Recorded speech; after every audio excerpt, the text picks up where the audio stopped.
ကဲအခုကျွန်တော်လက်ရှိတင်းနေတဲ့တောင်ကတော့ကံချနာပူလေးမှာရှိတဲ့ဝတ်တဖန်ဖုံးကျောင်းမှာသူက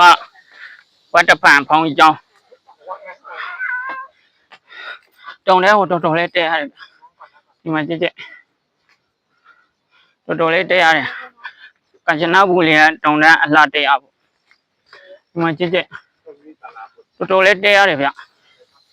ဟောဝတ်တဖန်ဖုံးကျောင်းဝတ်ပထန်ဖုံးကျောင်းရောက်နေတော်တော်လေးမိုးတယ်ဟိုတောင်ထဲကိုတဲဖို့ကျွန်တော်မရောက်သေးဘူးဟိုမိုးတယ်ဗျာဒီဘက်မိုးတယ်တော်တော်လေးတဲရတယ်